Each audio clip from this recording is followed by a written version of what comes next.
ഞാനൊന്നും കഴിക്കുന്നില്ല ഡോക്ടറെ എന്ന് പറയുന്നതിൽ 80-90% ആളുകളിലും വാസ്തവത്തിൽ ഈ കണക്കെടുപ്പ് നടത്തുമ്പോൾ അഥവാ ഫുഡ് ഓഡിറ്റിംഗ് നടത്തുമ്പോൾ വളരെ വളരെ കൂടുതലാണ് അവർ കഴിക്കുന്നത്. അവർക്കത് മനസ്സിലാവുന്നില്ല എന്നുള്ളതേ ഉള്ളൂ. എത്രയാണ് ഓരോ ആഹാര സാധനങ്ങളിലെയും കലോറിഫിക് വാല്യൂ എന്നുള്ളതിൻ്റെ ഒരു പഠനം അല്ലെങ്കിൽ അതിൻ്റെ ഒരു ട്രെയിനിങ് സ്കൂൾ തലത്തിലൊന്നും നമ്മൾ കൊടുക്കുന്നില്ല.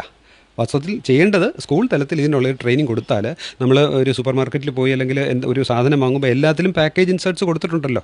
സകല പാക്കേജ്ഡ് ഫുഡിലും ഇത്ര കാലറി, ഇത്ര പ്രോട്ടീൻ, ഇത്ര ഫാറ്റ് എന്ന് എഴുതിയിട്ടുണ്ടാവും. പക്ഷെ അതാരും നമ്മൾ വായിച്ച് നോക്കാറുമില്ല, അതിൻ്റെ അർത്ഥം എന്താണെന്ന് മനസ്സിലാക്കാറുമില്ല. അപ്പോൾ ചോദ്യത്തിൻ്റെ ഉത്തരം, ഒന്നും കഴിക്കുന്നില്ലെങ്കിൽ ഞാൻ തടി വെക്കുമെന്ന് ചോദിച്ചാൽ മിക്കവാറും എൻ്റെ കാരണം ഇതായിരിക്കും. ഞാൻ കഴിക്കുന്നതിൻ്റെ അളവിനെക്കുറിച്ചുള്ള ബോധം എനിക്കില്ല. എന്നിട്ട് ഇനിയും ചില ഹോർമോൺ വ്യതിയാനങ്ങളിൽ ഒന്നും കഴിച്ചില്ലെങ്കിലും തടി വെക്കാം. തൈറോയിഡ് എന്ന് പറയുന്ന ഹോർമോൺ ഗ്രന്ഥിയുടെ പ്രവർത്തനം കുറയുമ്പോൾ ശരീരഭാരം കൂടാം. പക്ഷെ മരുന്ന് കഴിച്ചാൽ നോർമൽ ആക്കാൻ പറ്റും തീർച്ചയായിട്ടും.